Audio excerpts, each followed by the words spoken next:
عزیزوں، اب میرے لیے کوئی شک و شبے کی گنجائش نہیں کہ مجھے دین لینا کہاں سے، کوئی شک نہیں ہے مجھے دین خالص مجھے ملے گا کہاں سے۔ اتحاد بین المسلمین میں جو فقط تاریخ کی نان کانٹروورشل شخصیت ہے وہ ہے ہی علی بن ابی طالب۔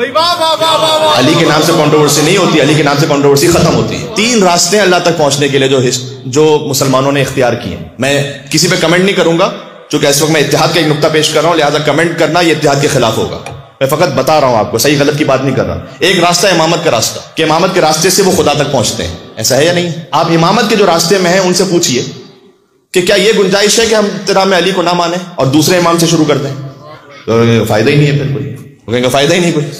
تو ان کے بھی پہلے علی ہیں۔ دوسرا راستہ ہے طریقت کا راستہ، جو باطن سے شریعت کو حاصل کرتے ہیں، وہ طریقت کا راستہ ہے۔ میں نے کہا نا، میں کسی پہ کمنٹ نہیں کر رہا کون صحیح کون غلط۔ وہ کہتے ہیں کہ جناب ہم اس جھگڑے میں نہیں پڑتے، ہم پیار امن محبت کی بات کرتے ہیں، صوفیاء کرام۔ وہ طریقت کا راستہ ہے، اس میں چار راستے ہیں، ایک قادریہ ہے، ایک نقشبندیہ ہے، سہروردیہ ہے، چشتیہ ہے۔ ان سب سے آپ پوچھئے کہ آپ کے پیروں کے پیر کون ہیں؟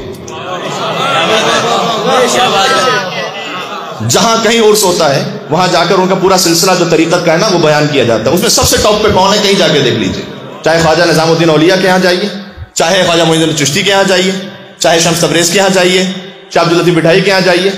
ان کا جو سلسلہ ہے وہ شروع سب سے پہلے مولا علی، بلکہ ایک سلسلہ جو وہاں پر معروف بھی ہے، میں نے کہا نا ابھی میں کوئی فقہی مسئلے میں نہیں جا رہا، حلال حرام کی بحث کرنے، قوالی۔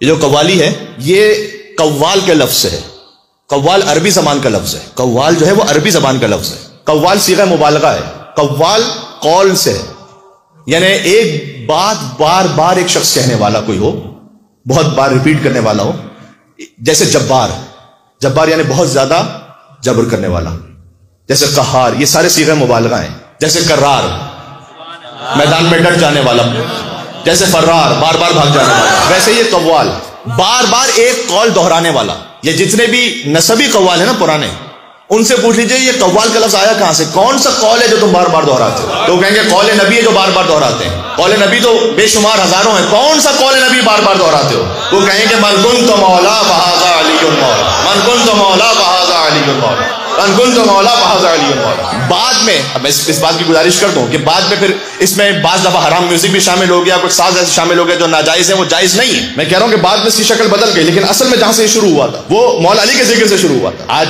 اس بات کو رہتے ہوئے کوئی یہ نہ سمجھ لے کہ ساری قوالیاں مولانا نے حلال کر دی، بہت ساری اس میں حرام جائز نہیں ہے اس وقت کی کیفیت میں، لیکن جو شروع ہوا تھا سلسلہ وہ وہاں سے شروع ہوا تھا۔ ایک ہے امامت کا راستہ، ان کے پہلے علی، طریقت کا راستہ، ان کے پہلے علی، تیسرا ہے خلافت کا راستہ، ان کے چوتھے علی۔ آپ ان سے پوچھ لیجئے کہ کیا ہم تین خلفاء کو مانیں اور چوتھے کو نہ مانیں تو کافی ہے؟ وہ بھی کہیں گے نہ یہ نہیں ہو سکتا، آپ نے چاروں خلفاء کو ماننا ہے۔ تو عرض یہ کرنے لگا ہوں کہ تین ہی راستے ہیں، امامت کا، طریقت کا اور خلافت کا۔ امامت اور طریقت میں مطلع علی ہے، خلافت میں مقطع علی۔ تو علی ابن ابی طالب وہ جنکشن ہے کہ خلافت کے راستے سے جاؤ، امامت کے راستے سے جاؤ، طریقت کے راستے سے جاؤ، علی سے گزرنا ہے۔ ایسی کوئی نان کنٹروورشل شخصیت ملے گی تاریخ اسلام، تو ہم تو وہاں سے جا رہے ہیں۔